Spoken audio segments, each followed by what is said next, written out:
Oh, very chilly.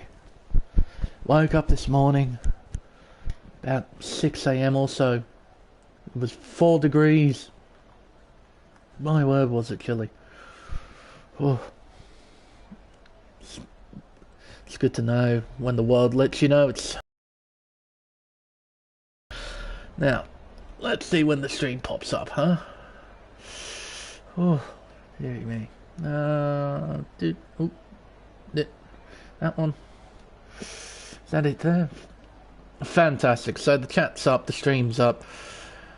We're all good to go. Hello and welcome, ladies and gentlemen, to round 16 of the Trades Nation eSports America's Sunday 9 PM Championship. We are here for the Russian Grand Prix, excuse me, at Sochi Autodrome, a 5.85 kilometer, 3.63 mile, 18 turn racetrack.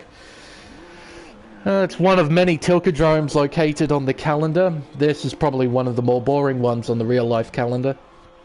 It's a fairly uninspiring racetrack. There's not a great deal of sort of inspiration behind it. It's boring. Let's just go with that. That's probably the least colourful way of putting it, is boring. There are plenty of other words that I could use to describe this circuit. Boring is probably the least colourful. But the only highlight of this racetrack really is this incredibly long left-hand sweeper of turn 3. It's kind of cool in a way. Could take and completely flat out in the dry. In the wet it's quite treacherous, it has to be said. But in the dry, flat out, no troubles at all. It has been the scene of many accidents on a first lap. But with a field like this, I imagine there isn't going to be too many accidents. 11 drivers, it's not a great sight, but I've commentated races that have fewer drivers than this, so this is nothing new to me. And unfortunately, I don't have Michael Garone Jr. alongside me for tonight. I believe he's off at Dover. Watching a NASCAR race over there. So I'm all by my lonesome in the commentary box for tonight, but that's alright. I've done that plenty of times over my career. But Sochi in the video game, I don't know, I have seen some half-decent racing around here, but nothing too inspiring. Just hope that even with the small field, we get to see something interesting. As I've said for a long time, field size doesn't necessarily dictate the quality of racing. Sometimes with even these tiny fields, you can get some pretty spectacular races. So I'm still a bit optimistic for tonight. But drivers currently doing qualifying. Just under 15 minutes left in the session, so there's plenty of time to talk about, I guess, other things, because we covered basically everything. Probably best to give you a guided tour of the racetrack, not that it's much of a tour.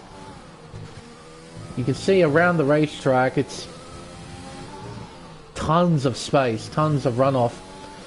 One of the characteristics of this circuit is that you have to cut basically everything. You can see there's a lot of tarmac either side of the road. Basically everything. But if you stray too far over the limit, then the track will give you a warning and invalidate your lap time. So it's a fine balance between cutting the extremities of the racetrack and trying to not get a warning. This back half of the racetrack can be quite treacherous. I've noticed in my time racing on this game. Particularly going over the crest at turn 15, that 90-degree left-hander in the third sector. The car can become quite light. It can rotate quite severely and sharply. This corner right here, you come up and over a crest, and the crest, you can see here with Bucks, perfect example. As soon as you go over the crest, the car becomes very light, and because it's such a slow, excuse me, because it's such a slow corner, the car isn't generating any downforce to try and keep it on the racetrack. So you're just skating across the apex as Bucks goes second quickest with a 31.6. But not only that, but also the sausage curbs at turns, I think it's turn 8 and turn 17, the second last corner on the racetrack. Byron well just passed it then, turn 8. There's a sausage curb on the inside. I remember hitting that in a time trial session, sent the Formula 1 car up onto 2 wheels. I think Dunk will come across it. This sausage curb here, you have to be very careful how you hit that. If you cut too much of turn 8, sausage curb will come into effect and will yeet your car into the air. Coming around turn 11. And then turn 12. Then into one of the few overtaking spots on the racetrack, turn 13. Slams down to 3rd gear here through 14. Then into turn 15. See Doug fairly under control there at 15 through 16. Then turn 17. This corner right here, it has quite a tall sausage curb on the inside. So if you cut too much of that, that will also send your car up into the air, crossing the line to go second quickest with a 31.2.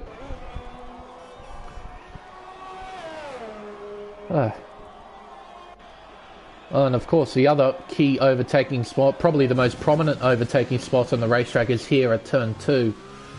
We'll see most of the action there if there is any. It's an incredibly long DRS zone from turn 1 to turn 2, so it's definitely possible to try and make a move there. But the rest of the racetrack is pretty much follow the leader sort of stuff. There might be an opportunity coming up to turn 5, which Dunk is coming to now. Go on board with Sebastian Flores, shall we? He's on a flying lap. Got turn 6 and 7. Sharp right-hander. Bit of a sausage curve on the inside, so you want to try and avoid that. Then coming towards turn 20, a critical traction zone. In the sense that if you stuff up turn 10, you not only stuff up the corner, but you stuff up this flat-out section that leads to turn 13. So it's a very, very important corner to get right. Same goes with the final corner, turn 18. You stuff up that turn at the beginning of a flying lap. And you basically ruin the first sector as Sebi goes into the wall at turn 15. As I said, that crest really unsettles the car. You have to be very, very careful. Freddie Martinez on a flying lap has completed the first sector, making his way through the second. Not abusing the track limits as such, but it's very, very clean at the moment. Around turn 10, maybe we'll see a bit of... No, he keeps it well within the white lines. But, I do give Herman Tilke a bit of leeway with this circuit, though, because of the conditions this was built in. You see, although this is an incredibly boring racetrack, this circuit This circuit was designed with pre-existing Olympic facilities. This is taking place where the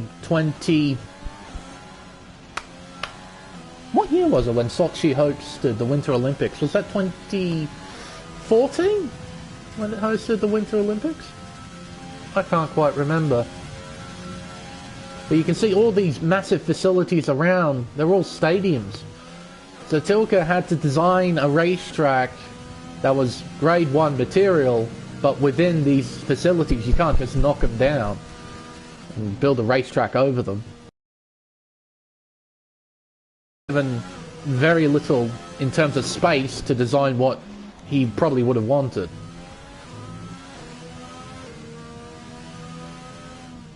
Yeah, just... yeah, it's...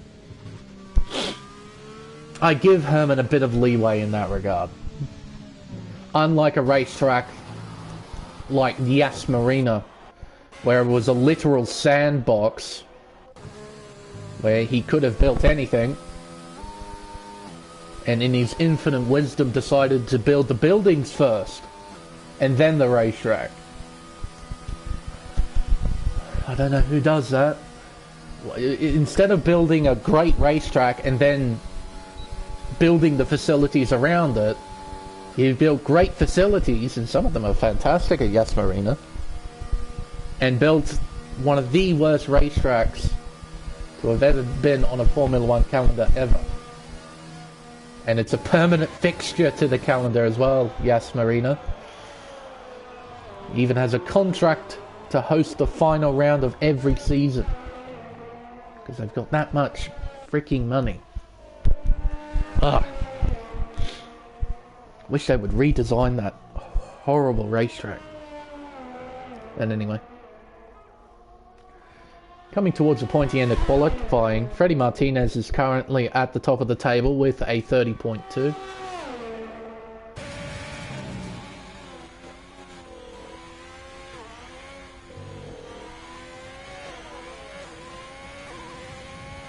Yeah, this is going to be a very long race, I'm imagining. Oh boy. But hopefully we get to see a little bit of action in qualifying. I wonder who will take pole position. Bucks jumps up to second place with a 30.4. So 3 drivers in the 30s. Currently separated by a little under 4/10 of a second. Ethan is just invalidating. You can see he's actually riding the brake a little bit there. It wasn't by a lot. He was just a little bit riding the brake. Dunk is 4th quickest, so it's a McLaren 1.4, but he's done a 31.2. He's currently 6/10 off Ethan Lossing in 3rd place. Sebastian Flores yet to set a lap time. He's coming towards the beginning of the 3rd and final sector. Apparently purple, though we'll have to see what he's actually done when he crosses the finish line. Coming towards turn 15, we saw him have an accident here on his previous flying lap. Gets through there very nicely. Towards the final 2 corners, turn 17 and 18. Chucks it through. Keeps it in 4th gear, down to 3rd, up to the line. Goes 6th quickest with a 31.6. Sitting pretty in the middle of the field. Pushes Michael Pollan to last place, 11th. But he's done a time on the medium compound tyre. KD on the soft tyre. This is quite an interesting sight, because I know KD is quite a quick driver. It'll be interesting to see where he comes out at the end of qualifying. And Jonathan improved. He's now done a 30.659. He's improved by, I think, about half a second or so on his previous best. Just been waiting on the top 3 to come out for the final time to set their final flying laps. Stewart's going back into the pits. Matthew Elia is going to finish a lap here. Currently P6. Can he improve? Crosses a line. Does a 30.7. Goes 5th quickest. He's about a little over a 10th behind Jonathan Duncan, 4th. And Stewart is definitely going back in. Same as Sebi. Byron Will, I think he'll be going back into the pits as well. He's just done a flying lap. So now it's the 2 Mercedes on outlaps. KD is the first of which, Kyle Dyer, who I know to be a very capable driver. He did that time on a set of mediums, if I'm not mistaken. 32 flat, currently 9th quickest. We'll see what he can do on the soft tyre. Give you a proper guided tour of the racetrack. Through the flat-out right-hander of turn 1, DRS wide open. Heading towards the heavy braking zone of turn 2. Up and over 330 kilometers an hour. He barrels into turn 2 in 4th gear. That's rather interesting. Around this long left-hand sweeper of turn 3. Hugging the inside line. He'll stay to the left-hand side for this right-hander, turn 4. Goes down to 4th gear, modulates the throttle through the corner. Trying not to spin the car out into a barrier. Round turn 5, 4th gear. Again, modulating the throttle quite nicely. Round turn 6 and then turn 7. Maximising the width of the racetrack. Then into turns 8 and 9. Rides the sausage curve quite nicely there. Round turn 10. Down to 4th gear again, modulates the throttle a bit oversteering on the exit, but he keeps it under control. Around the sweeper of turn 11, and then turn 12. Now into turn 13, up by 9/10 of a second. Round 14, Michael Pollan elects to retire from the session. Around turn 15, car is kept well under control. Then 16. Now the final two corners, 17 and 18. Again, fourth gear. Rather interesting to watch. Then third gear for the final corner. He'll cross the line to set a 30.565. He is third quickest with that time. That is some improvement. But I believe that'll be session over for Kyle. It's not too bad at all. Dunk has retired from the session in the pit lane, so that'll be the end of his qualifying.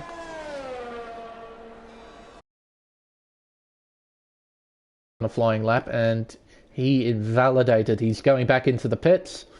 That'll be the end of qualifying for Chris Murphy. So he'll be starting from 10th place on the grid. Williams making their way out. There's Freddie Martinez just in front of Stuart Leslie. So they're all coming out to play at the end of this quali session. They've actually left it rather late with only a minute 35 left. You can see a flying lap is about a minute 30. So they're going to be cutting it close. Oh, and Freddie just let Stuart by. Definitely going to get a move on. Rightio, so who'll be the first driver to watch? I think it will be Bucks. In the third sector, currently second quickest. Needs to improve by 2.5 tenths if he wants to take pole position here in Sochi. See what the Ferrari driver can do. Rounds the final corner. Critical that you get it right. So then you maximize the top speed and this incredibly long straight. Exits turn 1. Towards turn 2. Slams on the anchors down to third gear. But, oh dear, I've done that many times. Just overshooting turn 2. That infuriating little kink. Comes to play. He's invalidated his time, so he will not be improving. So it'll be down to Ethan Lossing. Can Stewart perhaps challenge for pole position as well? Freddie's going to come around the final corner. I think he'll just make it. He will with about 5 seconds to go. You can see the orange dot crossing the finish line there. Coming to the end of the first sector. Improving by a tenth is Ethan Lossing. Exiting turn 5 towards 6 and 7. Again, maximising the width of the racetrack. We saw that with KD. Rounding turns 8 and 9.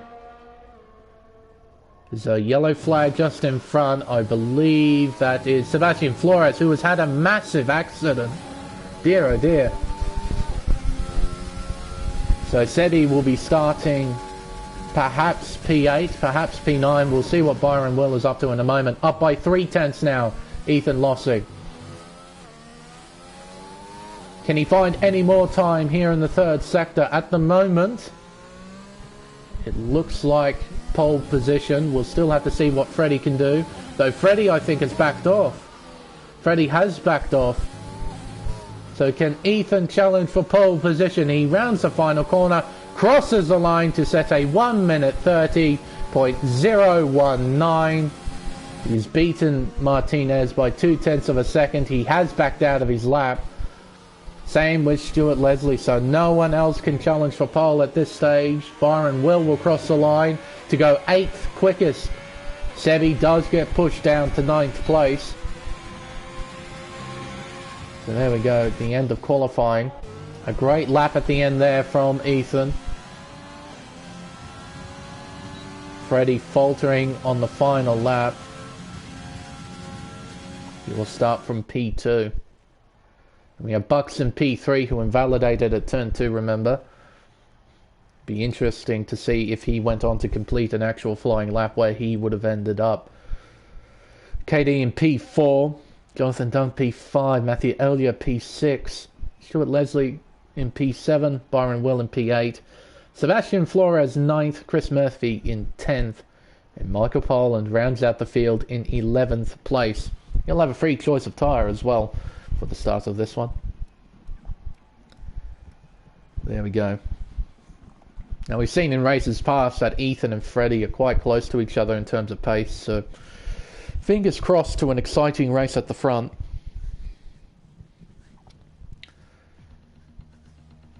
I have no idea what the weather's going to be like either, whether or not we'll see any sort of intermediate or perhaps wet conditions.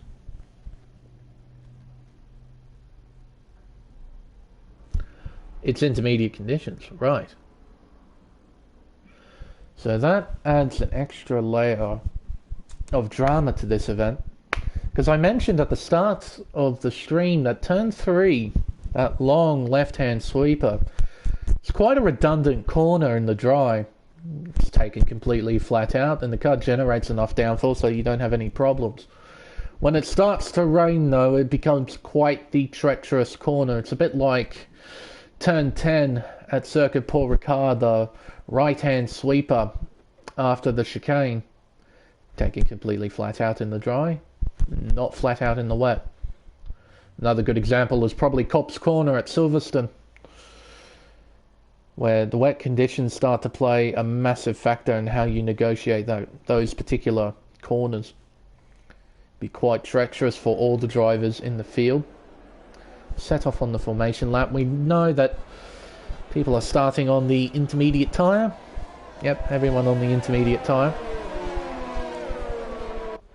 Don't need lap data. Keep the track map up. Fantastic.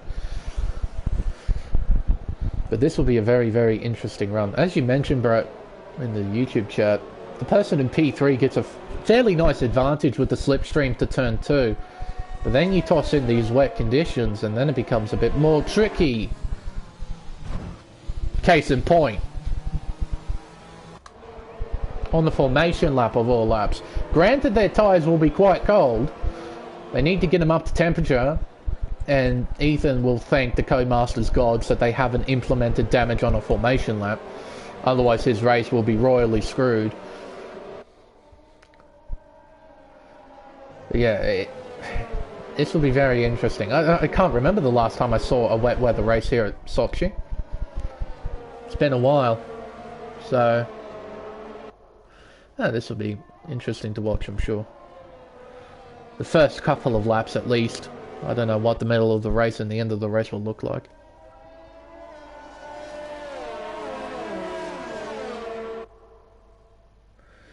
Yeah, formation laps are quite a critical thing. And if you make a mistake on a formation lap, you should be punished for it. I mean, the game introduces the disqualification feature on the formation lap where if you make contact with someone or do something royally stupid, you get disqualified from the session. But it doesn't necessarily penalise you because it locks in the temperature from where you're disqualified. It doesn't reduce the temperature or anything like that. And crashing like that on the formation lap, we saw in many races in 2020. I think Max Verstappen in Hungary was a great example, but that wasn't a formation lap. That was I think they call it a sighting lap or something.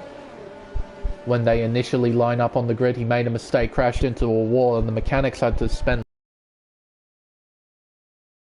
get it ready for the race start, and they managed to pull it off.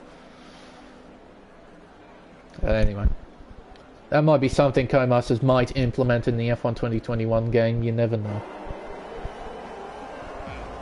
But here we go, here at Sochi Autodrome, we have 5 red lights. And it's lights out, and away we go. Quite a slow crawl off the line. Byron Will gets an absolutely mega start there. Rounding turn 1. Oh, and that's Jonathan Dunk. Oh dear. Heading into turn 2. You can see Buck showing the nose, but he doesn't go for a move. Or contact between the Alpha and McLaren. That's Byron Will and Jonathan Dunk. And a drive-through penalty for Chris Murphy, jumping the start. Oh dear, that's very much ruined his race. He will need a safety car in order to save it. Oh, Sebi running wide. Here comes Michael Poland. Shows the nose. Doesn't commit to the move though. Drivers crawling around the racetrack. Significant pace difference compared to qualifying and here in the race with the intermediate conditions. Rounding turn 10. Ethan Lossing, he's maintained the lead here at Sochi. Freddie still in second, some margin behind though. It's increased to almost a second. And we've got Bucks and KD, who are fairly close together on track. Oh, KD a bit sideways there, but he keeps it under control. Oh, hang on, he's looking down the inside at 15. Shows the nose, but can't commit to the move. And there's Stuart Leslie, Jonathan Dunk, Byron Will. Sebastian Flores isn't too far behind as well.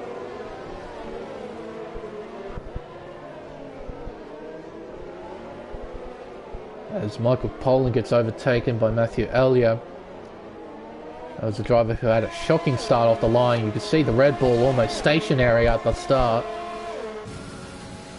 KD will be looking for a move here, sitting in the slipstream. He used a fair amount of overtake as well, but he's not close enough to make a move stick. Sort of stuck behind the Ferrari for now. Chris Murphy serves his drive-through penalty. Oh, sideways. You saw there, the Mercedes was completely sideways through turn 3. Has to utilize the track on the outside of turn 4 to just keep the car under control. Oh, dearie me. Drivers have to be so incredibly careful in these sort of conditions. And already Stewart's run out of ERS on this lap. He's dumped all of it. What's going on here with the Williams? Sector 1 yellows. That's just Chris just making a bit of a mistake at turn 3.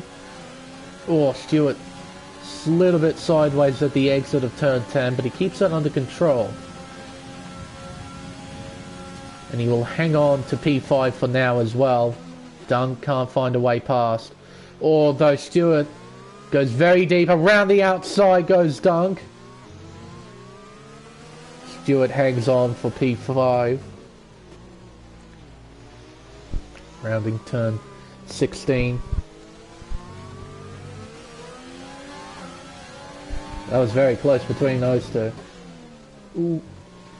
I thought Stewart was going to overshoot turn 17 then. He didn't. He did overshoot turn 19 though.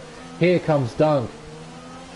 Now you use overtake, sitting in the slipstream. This is quite similar to KD on the lap before. Still sitting in the slipstream. He needs to be brave under brakes. Doesn't go for the move though. Stays behind for now. This is one of the tricky things about wet weather racing. It's very difficult to make moves. You need to be brave and committed to the move. Can't be half-hearted in these sort of things. When you see those sort of half-hearted moves, you see a lot of accidents. You're better off just being committed, slamming on the brakes, diving down the inside. Saw a great wet weather display of overtaking last night actually in another league. It was a league race around Suzuka, and the driver I was watching, as Duncan Stewart made contact. There's a little bit of contact. The driver I was watching is quite the maestro in wet weather conditions. Their username is Isaac Kush. And they would send it in places I wouldn't even be capable of sending it in the dry, let alone in the wet. Making these massive dive bombs at the hairpin, at the chicane. It was fantastic to watch. And at Suzuka of all places, where it's very difficult to overtake, as Dunk sliding his McLaren. Although it looks incredibly cool, Jonathan, I don't think it's quite the fastest way you should be driving that car.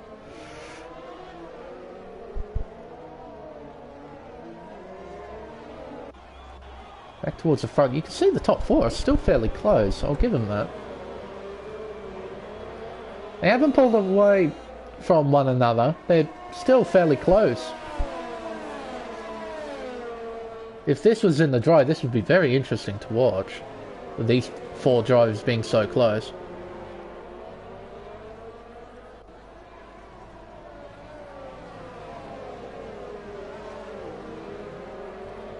Yeah, well, I think you're right, Izzy. But then again, with only 11 cars, there's less of a chance for an incident, I guess. But you're right, being in Russia in the wet, it's rather surprising there hasn't been any major incident. Particularly on the first lap. Russia and lap 1 crashes are quite the common occurrence. But no, everyone's behaved themselves. Rather nice to see. Quite different for a change.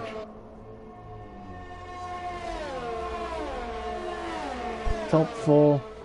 I guess this is where we're going to have to look at for the majority of the race. Person who will come out on top of this, it'll come down to penalties, I imagine. With a field as close as this, between the top 4 at least. Bucks is not liking his car at the moment, he's sliding everywhere.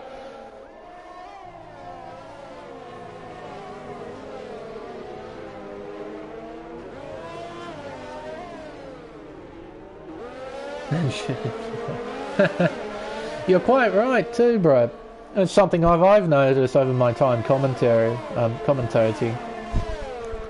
When it starts to rain, drivers are a lot more considerate to one another because they know if they make a mistake it could cost them dearly. Whereas in the dry they get all the confidence, they have all the grip in the world, and they start doing stupid stuff. But yeah, in the wet, everyone wants to drive within their bubble, because if they know if they start driving close to someone, there's a chance for a really big mistake. Yeah, in the dry, they don't care so much.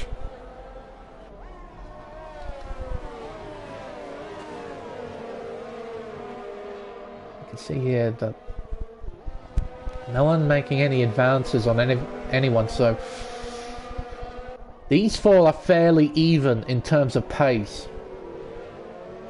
So it's going to be down to who makes the fewest mistakes over the course of the race. Perhaps a bit of strategy as well, because as you can see, it's starting to stop raining. That sentence works right, doesn't it? Starting to stop raining.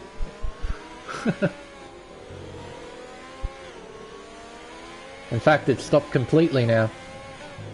And you can actually see the track looks dry. Look at that.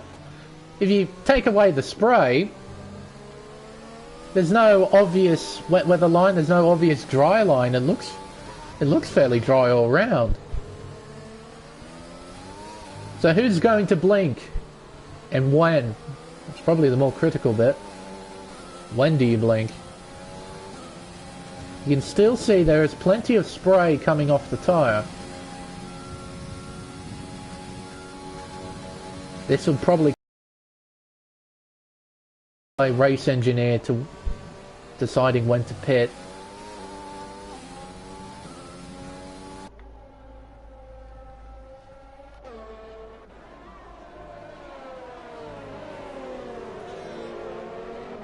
But who blinks?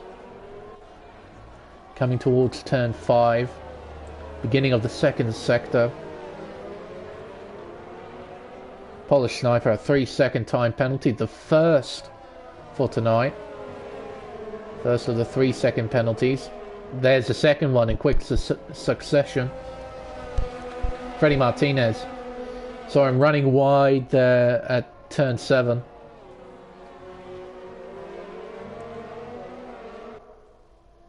Still have plenty of laps to go in this race. There's plenty of time for other drivers to accumulate penalties, so it's definitely not over just yet.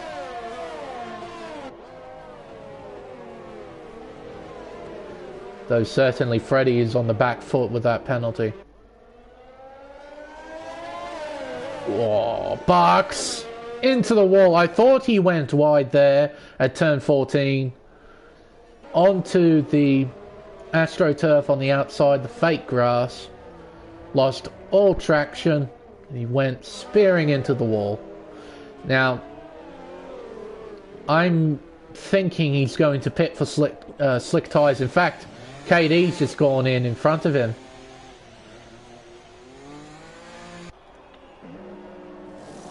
It is a hard compound tyre. Interesting call. I think in these sort of conditions you want to be on the soft compound tyre. You want to be on the grippiest compound available.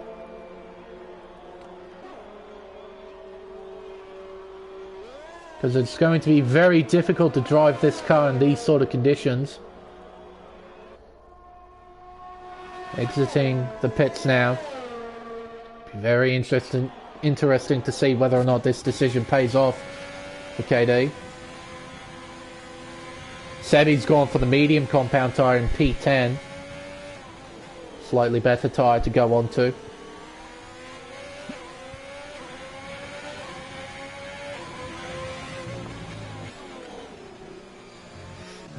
Byron not quite close enough to attack.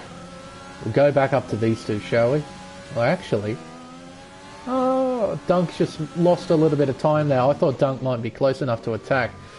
And I don't think DRS has been enabled yet, has it? So... this might not be the best call to go onto the slick tyre right now. We'll wait and see. Bucks, a 3-second time penalty, multiple warnings. Ethan is going into the pits. Martinez follows suit. Oh, almost making contact.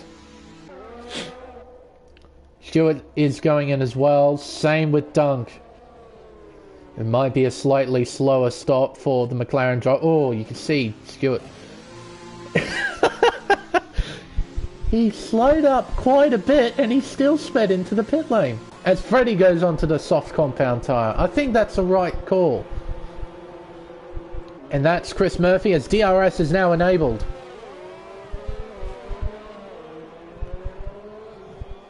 Here they come out of the pits. KD, a penalty. Look at the amount of time he's lost. Where is he? There he is. Remember, he was right with Ethan and Freddie. He was right with them. Now he's 7.5 seconds behind.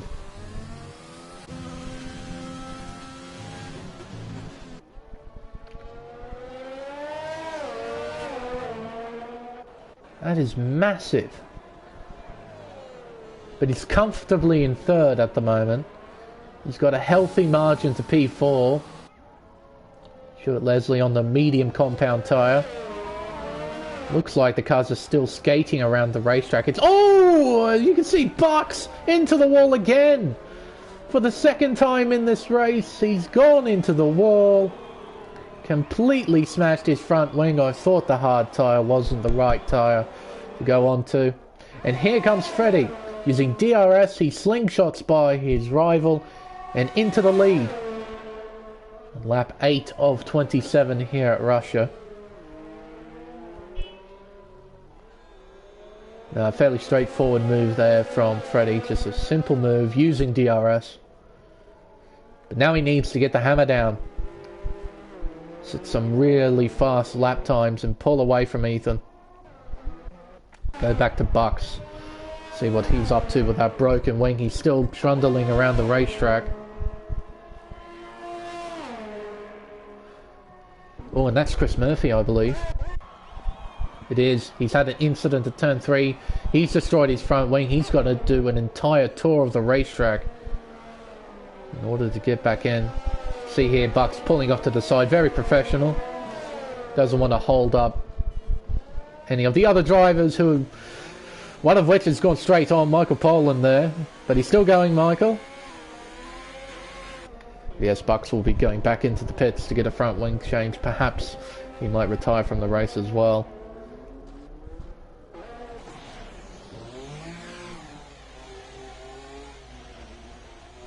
No, he's going to commit, it seems. See what he does. Front wing change, mediums? Yep, medium compound tyres. And a brand new front wing on that Ferrari. Away he goes. Dunk on the back of Leslie coming through the second sector. Dunk will have a shot coming towards turns 11 and 12 when he has DRS available to him. Round the outside at turn 10 though, and that's Chris Murphy. He's gone straight on at 13. Oh, and he's done the move before the DRS zone. Oh, not quite. Stewart's putting up a fight. They are side by side through 11. Into 12, Dunk has the inside line. Into turn 13, Stewart keeps it there, but Dunk is in the dominant position. He hangs on to P4. Stewart's not going to give up though, as Freddie sets fastest lap and Ethan gets a penalty. He now has 3 seconds next to his name.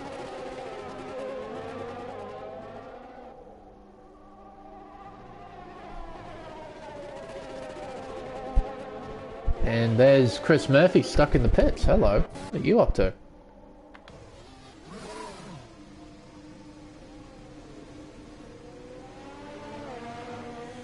What are you doing, Chris?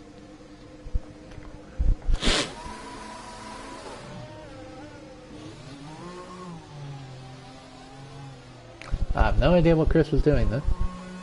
He's retired from the session.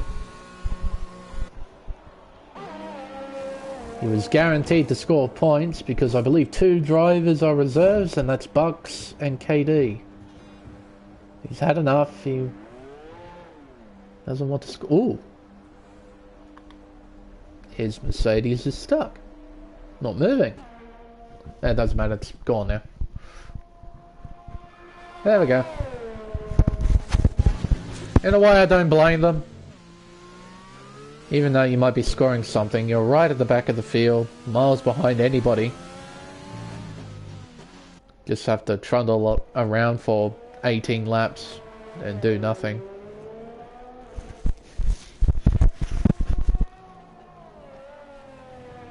But Freddie at the front of the field, a commanding margin.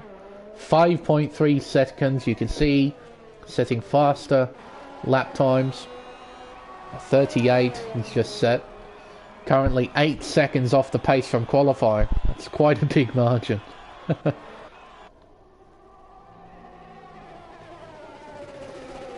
Leslie hasn't let go of Dunk just yet. Coming around the final corner, they begin lap 11. Dunk with the revving glitch, that's nice to hear. Freddie, another penalty. 3 seconds next to his name. See, Stewart using DRS closes him quite a bit. The gap was about 9/10 of a second. It's decreased to 6/10. Coming around turn 3. Gap increases a bit more. Around turn 4. Here the revving glitch from the McLaren in front. They'll have a new sounding engine for the next game, McLaren. They'll have this engine sound actually, this one. So, take the soundtrack from this car and put a McLaren livery over it, and basically that's what the 2021 McLaren is going to look and sound like. Speaking of which, they released a one-off livery for the Monaco Grand Prix. A retro golf-inspired livery. It's quite a nice design. I've seen many people say that they should make it a permanent livery, and in a certain way I agree, because I love that golf livery. It's a fantastic look. You might as well make use of a legendary brand like Golf. It's quite a recognizable look, recognizable color scheme. But no, it's a one-off for the Monaco Grand Prix. I can't wait to see what the suits look like. Will they follow a similar trend as well? Will they have a retro sort of feel about them? Or will they'll be using throughout the season? Who knows? We'll have to wait and see.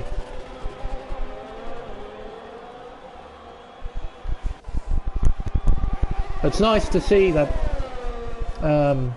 Formula One teams are looking at doing some of these one-off liveries. It's nice to see when they change it up every now and then, instead of seeing the same cars all the time. I mean, Mercedes did it in 2018, celebrating 125 years of motorsport, as my controller battery's running low, apparently. Of course, that race didn't work out too well for them, that German Grand Prix at the Hockenheimring. Oh, was it 2019. God, I'm stupid. That was 2019. I keep getting my years confused. I keep thinking, oh, God. Keep forgetting. I often get the 2018 and 2019 seasons confused. It was the 2019 season when they celebrated 125 years. They had that partial white design, because back in the old days in Grand Prix racing, before Formula 1 was a thing, Mercedes-Benz used to run a white design rather than a silver chrome design, because white, I believe, was the national racing color for Germany, if I recall correctly. But there was one race, I believe it might have been at the Nürburgring as well, where their cars were deemed to be overweight, but it wasn't by much. It was like by over 2 kilograms or something. So the engineers decided to just remove all the paint and reveal this lovely sort of chrome design. I think it was made out of aluminium or magnesium, one of the two.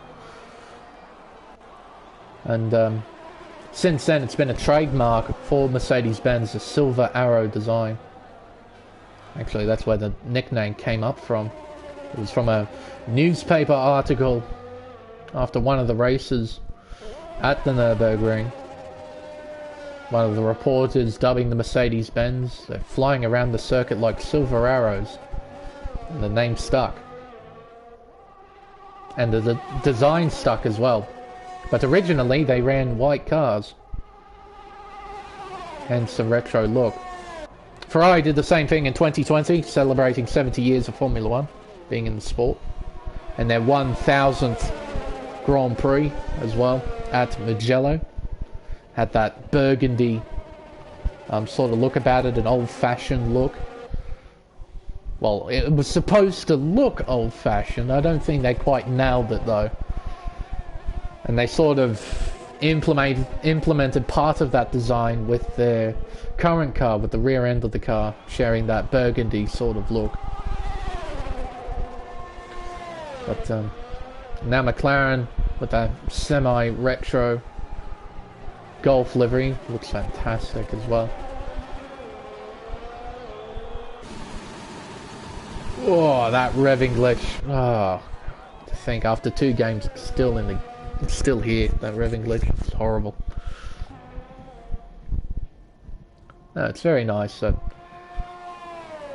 teams are doing that sort of thing. We'll never see them implemented into the game though, those retro designs. Codemasters are like that, and of course it does take time to make those designs, so it'd be difficult for them to do so, even if they wanted to.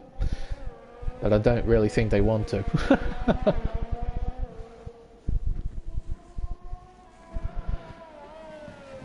To think, we're only crossing the halfway mark now. This has been a long, long race. Field was a lot closer under wet conditions. It has spread out tremendously in the dry. Ethan's just set fastest lap on the medium tyre. Fascinating.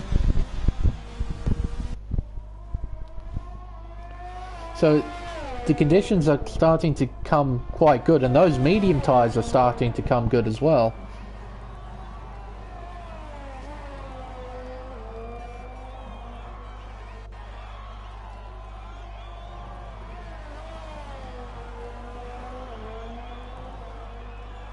Yeah, the new retro design.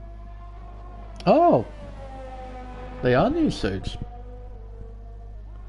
They don't necessarily follow a retro sort of theme. They just follow the colour scheme of the design. Still, it's very nice.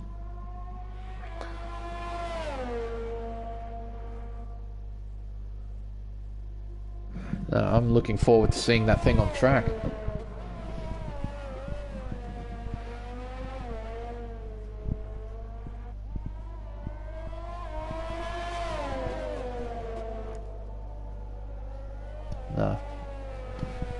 Definitely a lot of things to look forward to in Formula One world, with the Monaco Grand Prix coming up.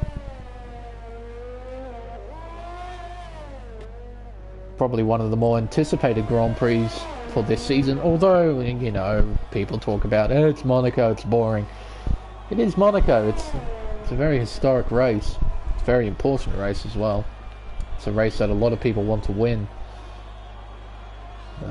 One of the 3 jewels in the Triple Crown of motorsport, up there with the Indianapolis 500, which is on the same weekend, so we get a whole bucket load of motorsport. Then we have to wait towards the end of the year for the 24 Hours of Le Mans, if I'm not mistaken. I think it's sometime in September when it comes around. 24 Hours of Le Mans. No, a nice big week in the world of motorsport. A lot of stuff to look forward to.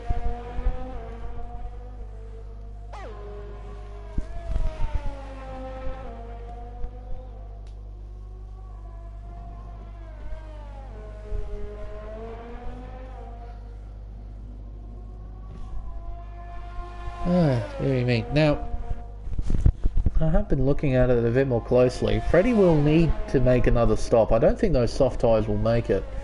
I'm not sure about the mediums either. Will they make it? I'm not 100% sure. Oh, well. Yes, the Repco 1000. It's going to take a little bit of time to not call it the Super Cheap Auto Bathurst 1000. You have to call it the Repco 1000. It doesn't quite have the same catchiness as the Super Cheap Auto one. I guess because I've been accustomed to it for such a long time. Of course, it's been under many other names.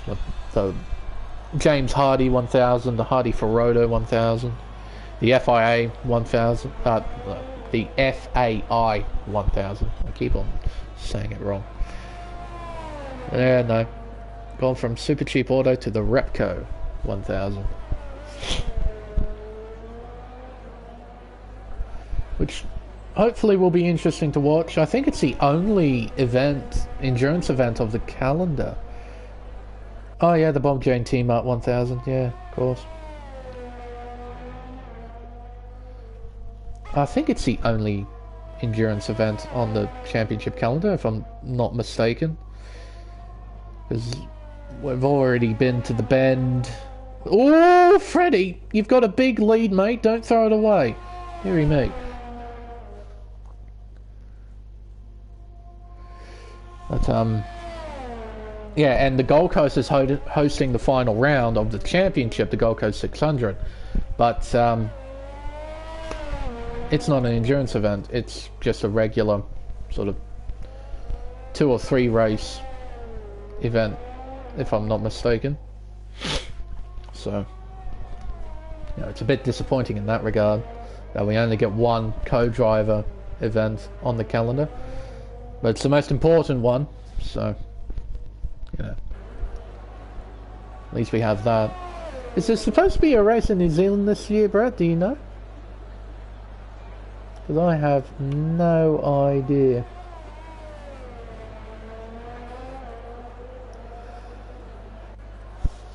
I'm not sure if they're doing a race at Pukekohe or Hampton Downs, are they? I can't actually remember where they would host it. Because I remember for 2020, they were supposed to be doing an Anzac round at Pukekohe, then they changed it to Hampton Downs, if I'm not mistaken, and then it got dropped completely because of COVID. It is at Pukekohe.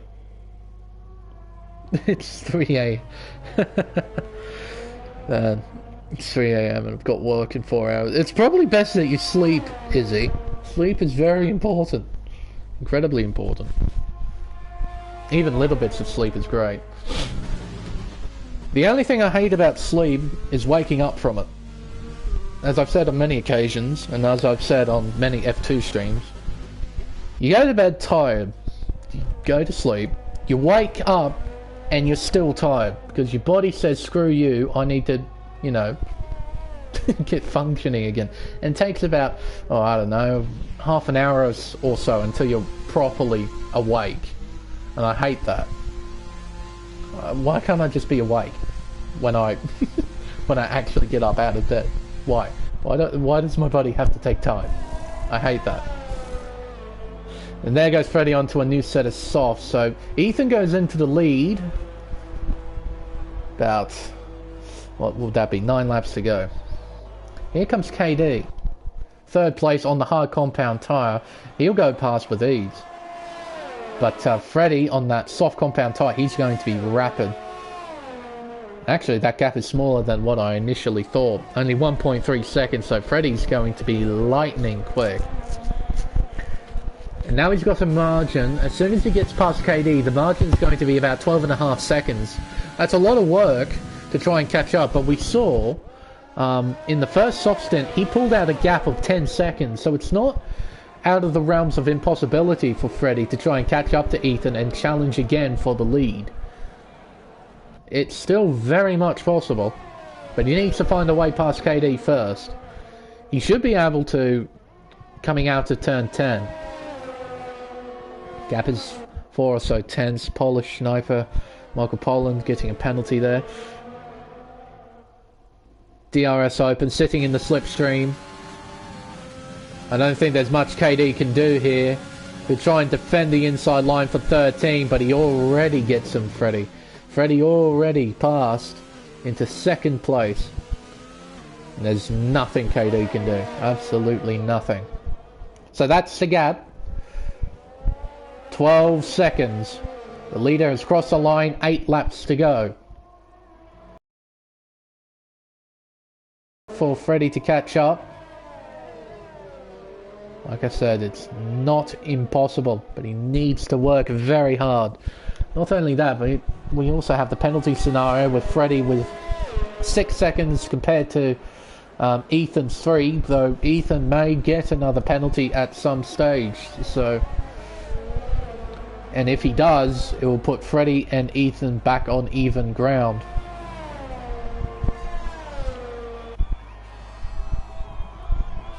What can Freddy do? Can he catch up in time?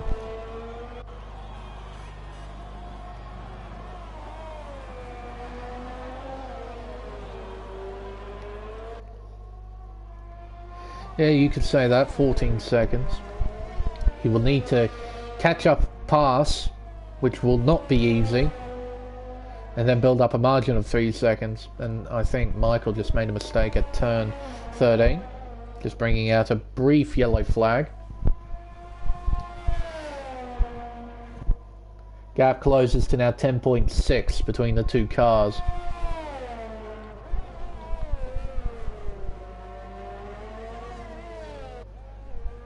So already within this lap he's closed the gap by almost 2 seconds. Oh, he's sideways there at turn 15. That was properly sideways. Ethan sets fastest lap with a 34.9. What does Freddy Martinez have in response? 1 minute 33.339. He is closing in at a rapid rate of knots. Look at that. Difference of 1.6 seconds between the two lap times. And Freddy would have gone quicker if not for that mistake at turn 15.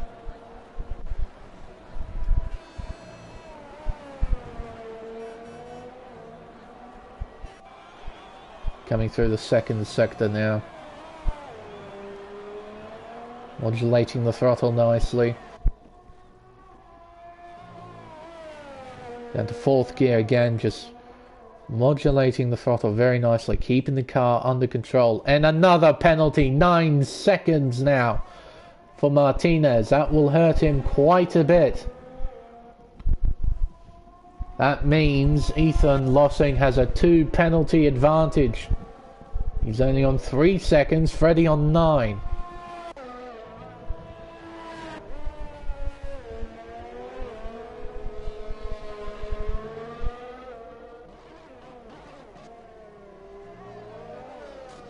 Rounding the final 2 corners. Ethan will begin lap 22 of 27. The gap closes up some more. Gap is now 8.5 seconds with 6 laps to go. Freddie doesn't improve in terms of his fastest lap. Tell you what, that will be something we should look at. Lap data. See how fast their times are. See if Ethan improves on his first sector. Down by 3/10, so those tyres are really starting to wear. Freddie's maximising the width of the racetrack. He was only a 10th down on his previous best, but he's down by 3.5 tenths in the first sector.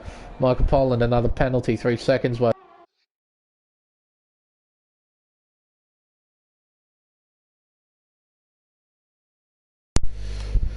I forgot that it was low on battery. Dear oh dear. Oh well. You might hear a little bit of feedback from the charger cord, because it does do that. I completely forgot. Oh well.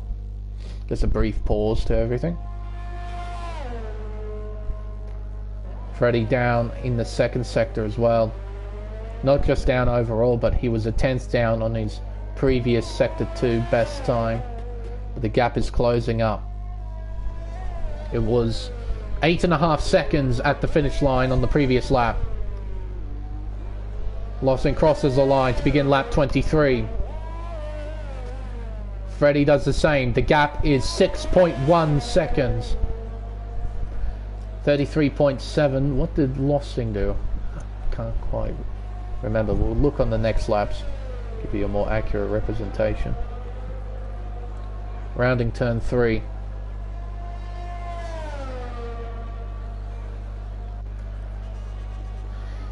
Ethan will know that only a mistake will bring about his downfall. He's got track position. Not only that, but he's got the penalty advantage. So even if Freddie catches up and passes him, he's still on course to take the win.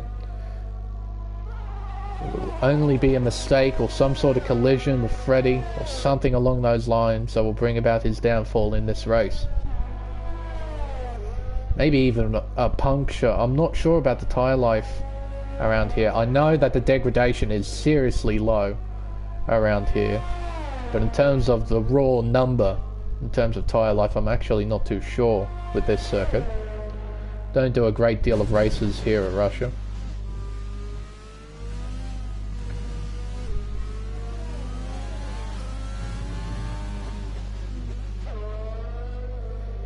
Oh, sideways again. Freddie is not giving up. Sebi, a penalty, 3 seconds. Maximising the width of the racetrack. 4 laps to go. Gap is under 4 seconds too. To lap 24, 25, 26 and 27. What do these laps excuse me, what do these laps have in store for us? Exiting turn 4 is Martinez. 30 flat in the first sector. 34.1. Freddie just gained 12. What does the sector 2 time say for Ethan? 1 minute 8.5. A 1 minute 6.8. That's a massive advantage. About 1.7 seconds. Bucks has retired in the pit lane.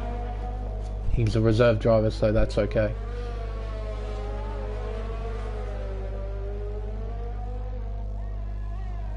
Gap closes up some more. If the penalties weren't a thing in this would be a very entertaining finish to the race.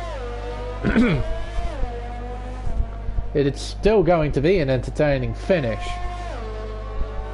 though certainly it's very much in Ethan's favour.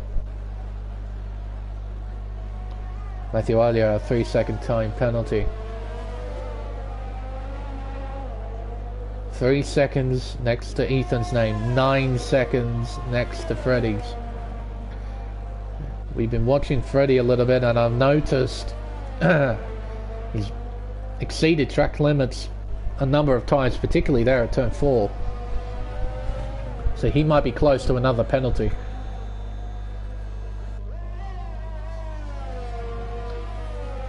Freddie closing in. Rounding turns 8 and 9 towards turn 10. Gap is now just over a second. Coming towards the third and final sector.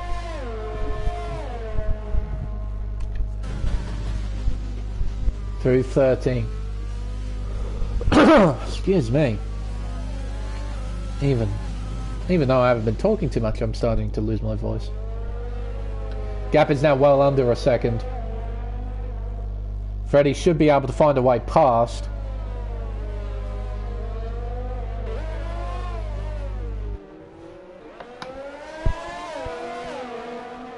Here we go. Using overtake. Now using DRS. The gap is half a second, just over half a second. Not close enough this lap to attack.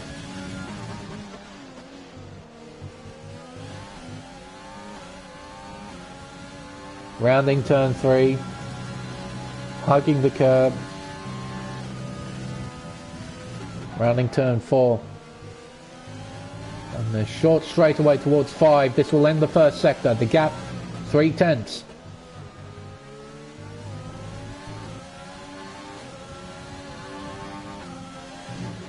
Rounding turn 7. Onto another short straight towards 8 and 9. Michael Poland has retired. Exiting 10. Using overtake, using DRS now, closing in. I think Ethan's doing the same. He is. Using overtake to try and hang on to the lead. Looks down the inside here at turn 13. Breaks deep, they're side by side. And Freddie comes out on top. He takes the lead with a little over a lap to go.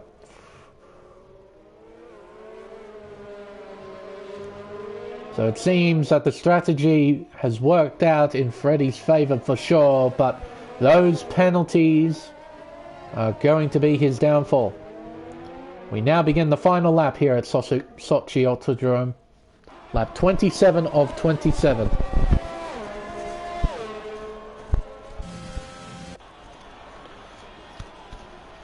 All that Ethan needs to do is not do anything silly.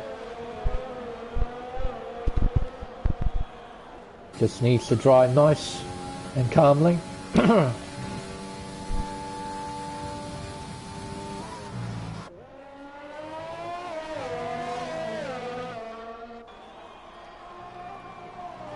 and that's KD. He's made a mistake. The driver who's third overall has made a mistake. That's put him right back to the clutches of Jonathan Dunk. He might lose his outright podium finish. I think he will. KD's got 6 seconds worth of penalties. Dunk only has 3. So that will be a slight change to the podium. In fact, I think Dunk might pass KD soon. Or KD runs very wide and just lets him go. Dunk into third place. It's going to be 2 McLarens on the podium. It's going to be a solid day for the outfit. Freddie, he will come around the final 2 corners. He will see the checkered... He's run out of fuel as well. You'll see the checkered flag, but the win will go to Ethan Lossing. And we'll just have to wait on Jonathan Dunk behind the leading duo. We're having glitches. Oh god. KD loses a position to Stuart Leslie. There we go. Dunk in P3. Stuart Leslie in P4. KD sideways. Crosses the line in P5. Byron Will come home P6.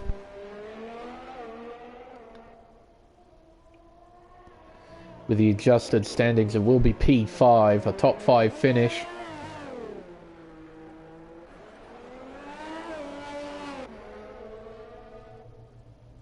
these two. Going very slowly. I mean, this result has already been shown, so... because Sebi's got that many penalties that it doesn't really matter. A nice little form finish there between the two admins for the Americas League. Matthew Elliott will end up finishing 7th overall, 6th with the adjusted standings. And then it will be Sebastian Flores, driver of the day, given to Stuart Leslie. We'll see his performance in the results screen. First of all, though, the podium celebrations. Ethan Lossing, another victory next to his name. It was a superb drive, making it work on the medium tyre. Freddie drove incredibly well to come as close as he did, but those penalties ultimately held him back. The two-stop strategy showing itself to be the superior one. And it's a great day for McLaren with Jonathan Dunk finishing 3rd. Fastest lap as well for Freddie with his two-stop strategy. He was the only driver in the 33s from the looks of things. No, sorry. Matthew Elliott also got into the 33s as well, down in P7. And there's Stuart Leslie. From P7 up to P4. Not a bad driver at all. And it's KD. A final lap incident results in him finishing 5th overall, but of course he'll be taken out as he is a reserve. So it'll be Byron Well in P5, Matthew Elliott in P6, and Sebastian Flores P7. Only 7 full-time finishes. Doesn't look particularly great, but certainly I've seen worse around here in terms of racing. That was a great finish between the two leaders. Just a nice little scrap at the end.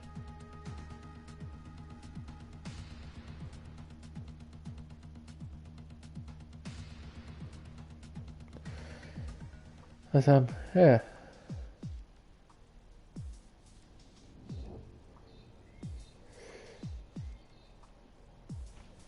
Not a bad race at all.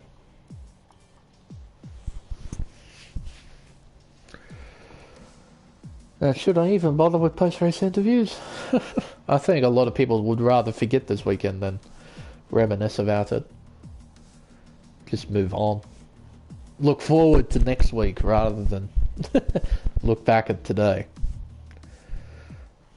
Next week I think we go to Suzuka if I recall correctly as well, which would be a very interesting weekend because Suzuka is a very challenging circuit. No, another win for Ethan Lossing. The man's on fire. He's already wrapped up the Drivers' Championship, but of course we still have the Constructors to worry about, and there's still plenty of rounds left in the Championship to talk about that.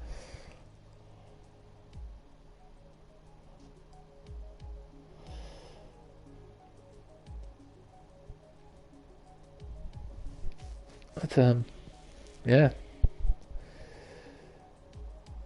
Not bad at all. Not a bad drive there from Freddie. Come back. With the two-stop, he made it work as well. Sort of a big brain Mercedes strategy sort of ploy there from Freddie. I thought the soft tyre would be the better tyre to go on initially. But you do run the risk of doing the two-stop strategy because, of course, from that distance, the soft tyre wouldn't make it. But he made it work with the two-stop. It was a great drive. Be very happy with that. But, I think that might end this stream, I think. And it seems that you've got a new partnership going on, Brett, with a company called, how would I pronounce it? Tantalo? Tantalo? Got some merchandise coming from TNE. Ooh. Got some shirts coming out and stuff. That's actually pretty neat. Everyone will get a 10% discount on their first order. Interesting.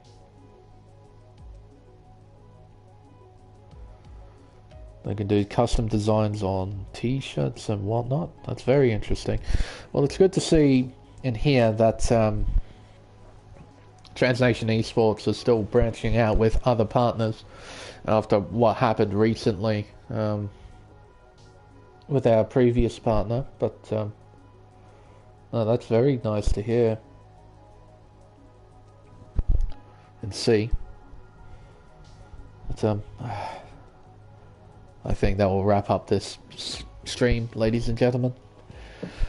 Oh, well, it could have been better, but it could have been a lot worse, I think. We might not have had a race at all. I think I heard Stuart Leslie, who runs this championship, he was considering just canning the event entirely because of the lack of attendance, but we still ran ahead and was a fairly solid race considering the field, and a nice finish and a great drive from several drivers throughout that field. It was nice to watch. It was nice to talk to some of the people in the YouTube chat as well. I don't often do that. I'm typically caught up in the racing too much to talk to the YouTube chat.